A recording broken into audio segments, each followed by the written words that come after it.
Welcome everybody to the What I Know Now podcast, where we talk about Welcome everybody to the What I Know Now podcast. I am your host, Chris Ford, where we talk about what I know now, because whatever you're going through, 9 times out of 10, I've already been there. So I'm going to give you five strategies on how to say fuck that job without fucking up your whole financial life. Strategy. Now, I've said in previous episodes before, strategy is everything. And if you watch the very first episode, you'll see that I told you to say, fuck that job. Now, wait a minute. Go back, watch episode 1, and then come back to this episode, but make sure you watch them back to back, because they're both going to make sense. Now look, we all want to say fuck that job, but there is a way to say fuck that job without quitting your financial life. You still need to eat, you still want to shop, you still need gas, you still got kids, you still have a partner. How do I say fuck that job while embracing the full vision that I see for myself without fucking up my financial life? Well, let me tell you what I know now. Know your numbers. Now, if you're a person that watches Shark Tank, you'll totally understand that knowing your numbers is something that Mr. Wonderful tells everybody that they need to know. Know your numbers like you know your boss's name. Track your monthly expenses: rent, food, entertainment, cat food, down to the gas in your car. Build a safety net. Aim for at least 3 months. Now, I know they always say shoot for 6 months finances saved, but look, sometimes it's hard just getting a week's worth of finances saved, especially when you don't have that extra income coming in. Sometimes you have to bring in a side hustle as to supplement that extra income. And we'll also get into how to work your job and have a side hustle, and not letting people throw your side hustle off while you're continuing to work, because you do have haters, and sometimes jobs won't let you work a side hustle. So we'll talk about how you slide that in without anybody really knowing what you're doing. But sometimes you have to get a side hustle to supplement the money coming in. So you have more expenses, you have to bring in more money. Side hustle. So let's lay into the side hustle just a little bit more. Identify low barrier, high paying gigs that you can do without having to quit your job. So for example, I was a district manager for restaurants. What I wanted to do was bring in more income to take care of the business that I had. Now, I had to zone in first on the business that would bring me return quick enough, because you can only put that type of energy out working 60, 70, 80 hours a week for so long. Very much doable. You can work 80-hour weeks. I'm here to tell you, you can work 80-hour weeks without fully burning yourself out. But you have to give yourself a time that I'm only going to work 80-hour weeks for the next 3 months, the next 6 months. I wouldn't advise going over a year. Going into it and saying, hey, I'm going to go pick up this job. So I was a district manager. I also had my CNA license on the side. I picked up PRN jobs, and I also found one of those jobs who really didn't care what time that you got there. So I used that job as my second full-time job, and that job also kind of like let you have like these super extended long breaks. So one of the strategic things is, a lot of times when you get a job that doesn't have a lot of structure, they really don't care when you come in and when you leave. But you have to know that there's going to be other things lacking, so you're going to have to kind of do a give and take. The building may be dirty, maybe a little bit filthy. People may never kind of show up all the time. But remember, on some of those days, you are the person that doesn't show up on time, so you can't really say anything about it. So you kind of just got to use it to your advantage. But as a district manager, I had that whole CNA job under my belt, and I was working it as PRN and had about 3-4 PRNs up under my belt. And for those that are watching this podcast who already knows me, you already know that I always kept 6 to 8 jobs because I just stayed getting fired, because at heart I'm an entrepreneur, and as you can see now, obviously that was the right way to go. Create your freedom papers. Now, back in slavery, your freedom papers is what your master gave you when they basically declared you free. So no one is going to give you anything, any type of freedom. You have to declare to yourself, I am going to get my own self free. Create a freedom file. A freedom file is a dedicated place where you start building contacts, where you start building addresses. You start basically building the black book for the contacts that your future CEO self needs.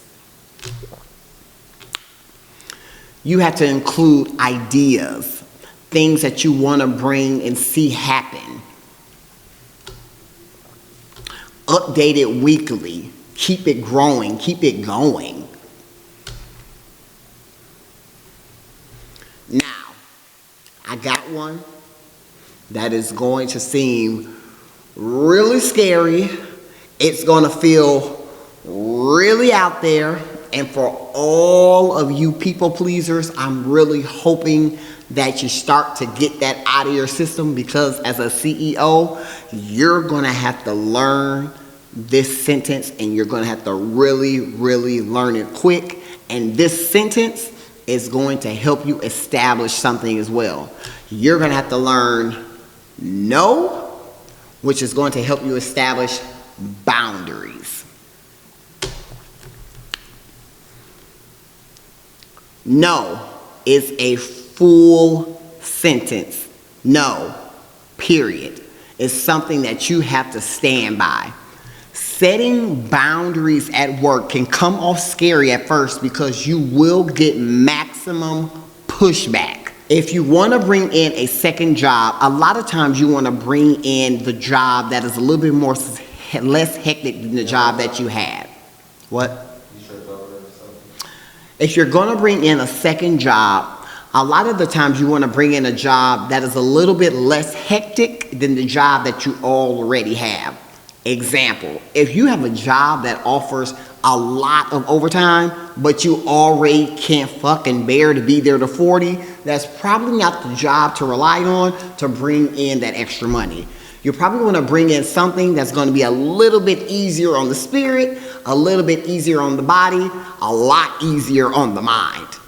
So, when putting in boundaries, you have to put in boundaries strategic. One of the things that, and I laugh about it now, when I was getting ready to transition out of this district manager role that I had, we were dealing with one of the managers, and my boss was there, and I was there, and the manager that I was overseeing was there at the same time. And my boss asked me, he says, do you think we can help find this manager some extra coverage so they don't have to work so much? And I told him, no.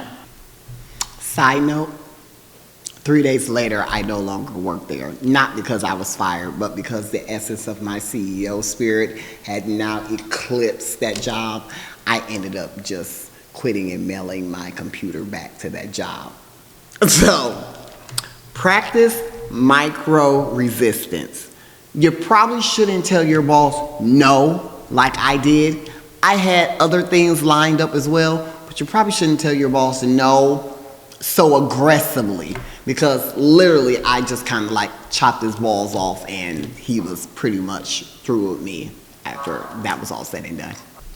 So I found a second job that I kind of used as my second job, who really didn't give a damn what time I got there. But remember, when you have a job that has no structure, it's going to be a lot of give and take there. So the building may be filthy. You may have a lot of other staff who don't show up on time. So the job may be tremendously easy. And you're just going to have to, give up a couple of things that a more structured job would have, just to have a little bit more peace at this job. But always remembering, you're not going to be there long anyway.